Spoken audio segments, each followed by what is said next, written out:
all three of you making the point that our beef is with the CCP and its leadership, and not the Chinese people, and surely not the Chinese diaspora, Chinese Americans, and that there is no place for racist or xenophobic targeting in our country, and that in many ways would simply play into the hands of the CCP.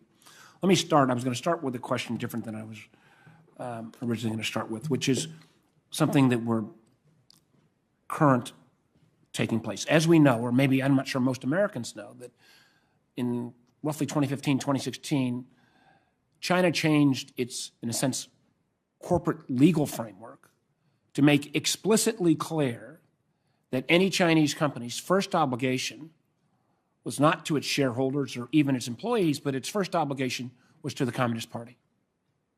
Coincident with that same time, we have seen an emergence, oftentimes driven, as Bill pointed out, by intellectual property theft.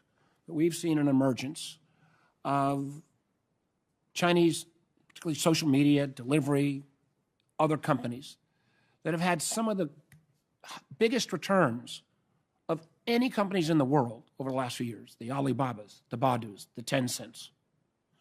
What I'm not sure most folks have realized is that those companies and many others, the vast majority of their investors are either American or Westerners.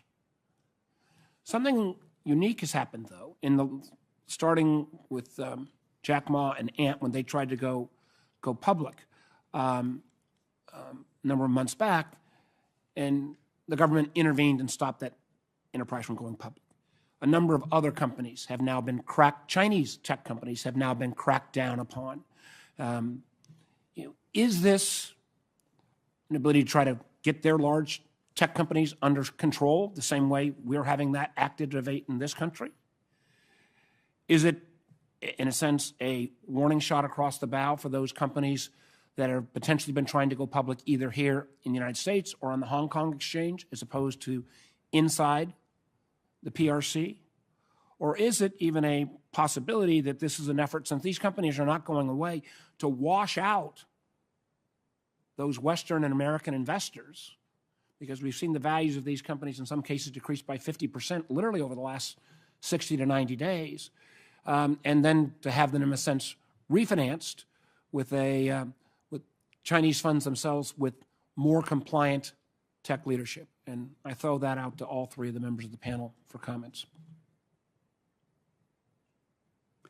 Senator, I thank you very much for that question and those points. You know, I think you're exactly right that what you're seeing now is a deliberate obliteration of the line, certainly a blurring, but ultimately an obliteration of the line between private companies on the one hand and state-owned companies on the other in China.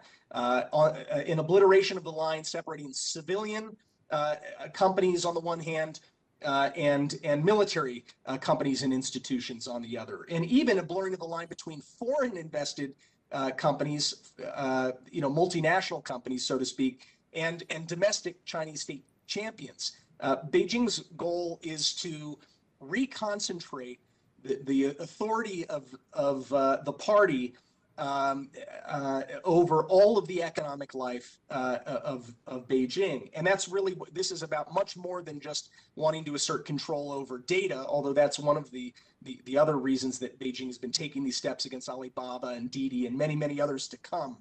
There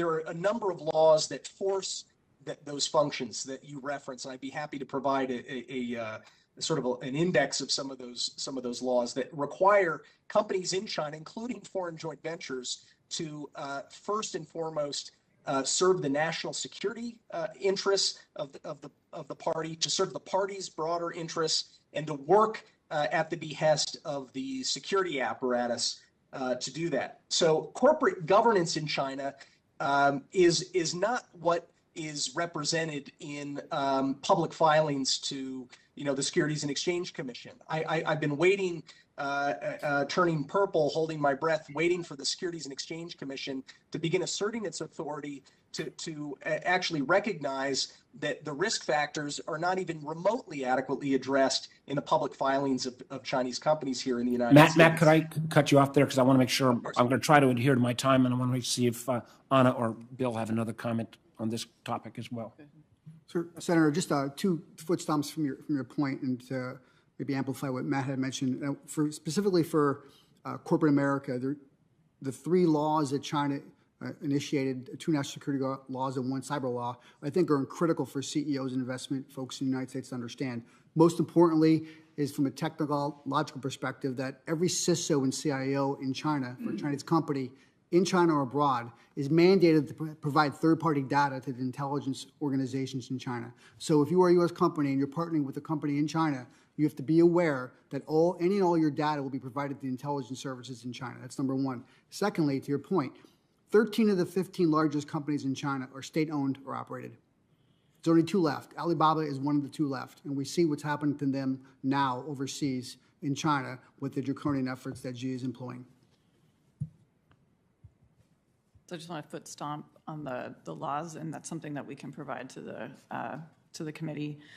But in some ways, to take a lighter attempt, they've actually said the quiet part out loud in seeing what's happening to these companies, because this actually is a really good demonstration of how different the systems are.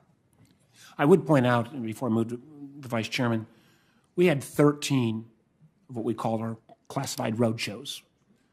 Every industry, virtually every major college and university in America participated in 1 or more of those, with the exception of private equity.